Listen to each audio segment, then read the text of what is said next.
politik Indonesia selalu saja seru untuk dibicarakan. Terkadang polemiknya tak masuk nalar sehat kita sebagai rakyat.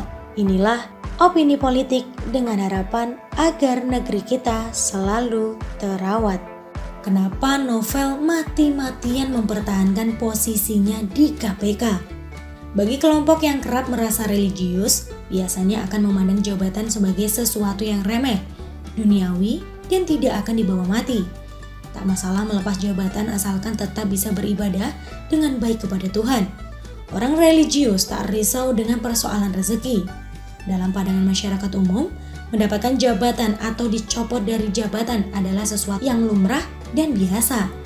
Dalam perusahaan, pemecatan karyawan, pencopotan jabatan, serta pengangkatan adalah hal yang biasa. Memang khusus untuk instansi pemerintahan. Tidak bisa seenaknya memecat dan mencopot seseorang dari jabatannya.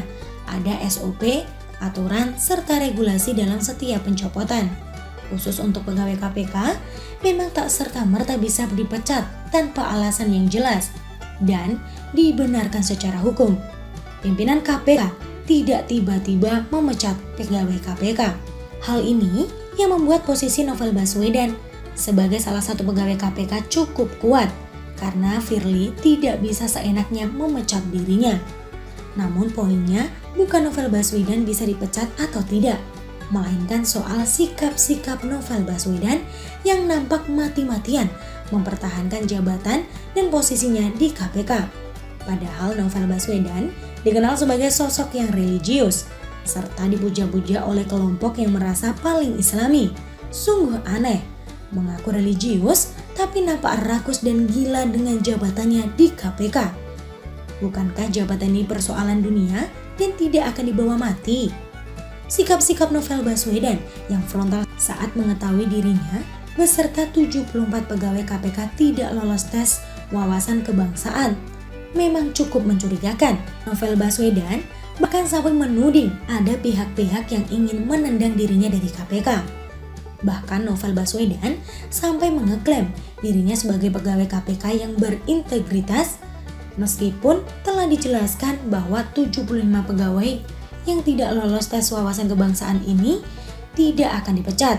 Novel Baswedan masih saja play victim, bahkan menyebut akan melakukan perlawanan. Benar-benar sikap yang mencurigakan, seolah-olah Novel Baswedan sangat takut jika dirinya dipecat dari KPK. Seolah dirinya punya misi khusus yang harus diwujudkan selama berada di KPK. Entahlah. Sikap Novel Baswedan yang mempertahankan mati-matian posisinya di KPK juga menunjukkan betapa dirinya amat sombong. Seolah-olah KPK sangat membutuhkan dirinya. Seolah-olah dirinya tidak bisa tergantikan di KPK. Seolah KPK bakal amburadul kalau dirinya dipecat.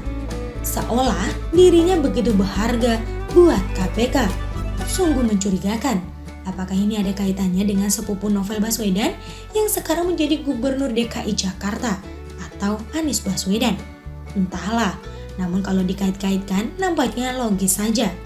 Begini, selama ini KPK rajin sekali membuat OTT receh kepada kepala daerah dan menteri. Meskipun hanya OTT receh, tapi beritanya di blow up sedemikian rupa. Tapi uniknya, Anies Baswedan nampak tak pernah disentuh KPK. Boro-boro disentuh, diendus juga sepertinya tidak. Bahkan mungkin dilihat saja tidak.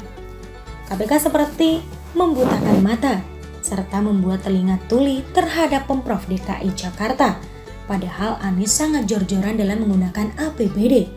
Anggaran-anggaran janggal dan membengkak kerap ditemui. Bahkan ketika ada anggaran berlebih, misalnya anggaran membayar peralatan pemadam kebakaran atau damkar yang kelebihan hingga 6,5 miliar rupiah, hanya disebut sebagai kelebihan bayar, bukan korupsi. Tapi KPK benar-benar nampak tutup mata dan telinga terhadap Anies.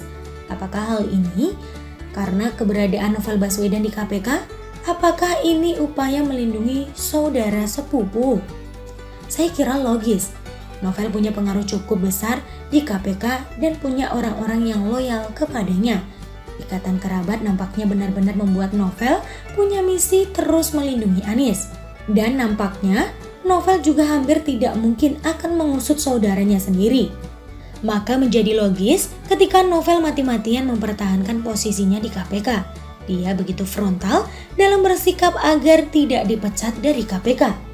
Mungkin Novel hanya ingin memastikan Anies Baswedan aman-aman saja selama menjadi Gubernur DKI Jakarta, setidaknya sampai tahun 2022 ketika lengser. Sebab ketika ada kabar Anies diendus oleh KPK saja, maka citra Anies bisa hancur dan harapan maju di Pilpres 2024 bisa layu sebelum berkembang. Jika perjalanan Anies mulus di Pilpres 2024, maka posisi Novel di KPK makin kuat. Novel mungkin bisa jadi ketua KPK. Keduanya bisa saling bekerja sama untuk mewujudkan ambisi dan kepentingan pribadinya. Tulisan Ayas dari siwo.com. Terima kasih dan sampai jumpa.